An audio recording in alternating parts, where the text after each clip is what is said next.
রাজনীতিতে মাঝে মাঝে এমন কিছু মুহূর্ত আসে যা দুটো ভিন্ন চিন্তাভাবনাকে একদম চোখে আঙুল দিয়ে দেখিয়ে দেয়। আজকের এই আলোচনা ঠিক তেমনই একটা মুহূর্তকে ঘিরে। ভাবুন তো, শুধু একটা প্রশ্নের উত্তরেই দুজন রাজনীতিবিদের ভেতরের দর্শনটা কিভাবে বেরিয়ে এলো। প্রশ্নটা কিন্তু খুবই সোজা আর সরাসরি। জোটের স্বার্থে নিজের নির্বাচনী আসন ছেড়ে দিতে বলা হলে একজন রাজনীতিবিদের প্রতিক্রিয়া কেমন হওয়া উচিত? এই একটা প্রশ্নই কিন্তু আমাদের আজকের আলোচনার মূল পয়েন্ট। তো চলুন সরাসরি ঘটনায় চলে যাই। এই যে প্রশ্নটা, এটা সম্প্রতি দুজন বেশ পরিচিত রাজনৈতিক নেতার সামনে রাখা হয়েছিল, আর তাতেই বেরিয়ে আসে তাদের একেবারে ভিন্ন দুটো দৃষ্টিভঙ্গি। ঘটনাটা কোথায় ঘটল? একটা প্রাইভেট টেলিভিশনের লাইভ টক শোতে। আর আমরা তো জানি এই টক শোগুলোই হলো রাজনৈতিক কৌশল আর দর্শন নিয়ে খোলাখুলি আলোচনার আসল জায়গা। তো এই আলোচনার কেন্দ্রে ছিলেন দুজন। একদিকে বিএনপির ব্যারিস্টার রুমিন ফারহানা, আর অন্যদিকে বাংলাদেশ জামায়াতে ইসলামীর অ্যাডভোকেট শিশির মনির। এই প্রশ্নটা এত গুরুত্বপূর্ণ কেন সেটা বুঝতে হলে জোটের রাজনীতিটা একটু মাথায় রাখতে হবে। দেখুন, জোটের রাজনীতি মানেই তো হলো একটা বড় লক্ষ্যের জন্য অনেকগুলো দল একসাথে কাজ করবে, আর তার জন্য অনেক সময় কিন্তু ব্যক্তিগত চাওয়া পাওয়াকে জোটের স্বার্থে বিসর্জন দিতে হয়। আচ্ছা, তাহলে প্রথমে শোনা যাক ব্যারিস্টার রুমিন ফারহানা কি বলেছিলেন। উপস্থাপক তাকে একদম সোজাসাপটা জিজ্ঞেস করলেন, আচ্ছা, দল যদি জোটের কারণে আপনাকে আপনার আসনটা ছেড়ে দিতে বলে, আপনি কি ছাড়বেন? তার উত্তরটা ছিল বেশ ইন্টারেস্টিং। তিনি বললেন, এটা তো অনেক ব্যক্তিগত প্রশ্ন, সময় বলে দেবে আমি কি করব। এই উত্তরটা কিন্তু অনেক কিছু বলে দেয়। মানে তিনি পুরো ব্যাপারটাকে একটা ব্যক্তিগত সিদ্ধান্ত হিসেবে দেখছেন, তাই না? ভবিষ্যতের উপর ছেড়ে দিচ্ছেন। তার অবস্থানটা এখানে কিন্তু একদমই ব্যক্তিগত, কোনো বাধা ধরা সিদ্ধান্তের মধ্যে তিনি যাননি।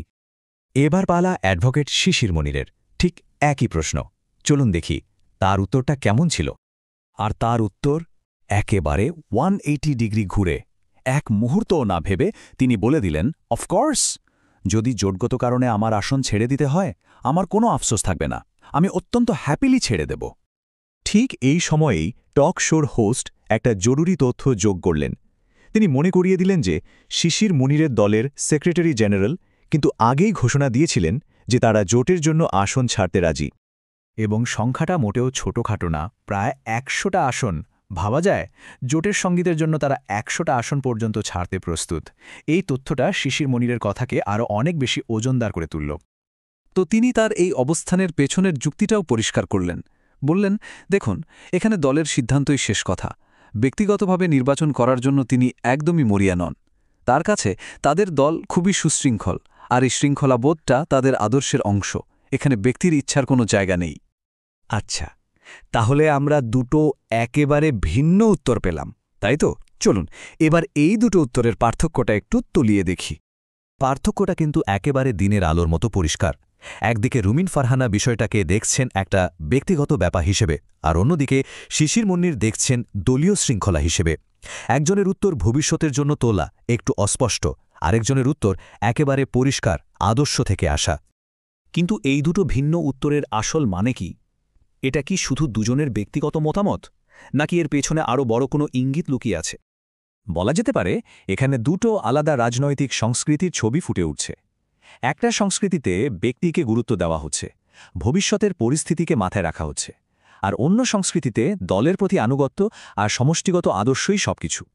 এই দুটো উত্তর থেকে আসলে বাংলাদেশের জোট রাজনীতির ভেতরের চালচিত্রটা কেমন তার একটা ঝলক পাওয়া যায়। এটা আমাদের বুঝিয়ে দেয় জোট তৈরির সময় দলগুলোর মধ্যে বোঝাপড়া কতটা জটিল হতে পারে, যখন ব্যক্তি আর দলের দর্শনের মধ্যে এতটা ফারাক থাকে। তাহলে একদম শেষে এসে প্রশ্নটা কিন্তু থেকেই যাচ্ছে, একটা জোটের বড় স্বার্থের জন্য কোনটা বেশি জরুরি, ব্যক্তির নিজস্ব সিদ্ধান্ত নাকি দলের বেঁধে দেওয়া নিয়ম? এই প্রশ্নটাই আজকের আলোচনার শেষে সবার ভাবার জন্য রেখে গেলাম।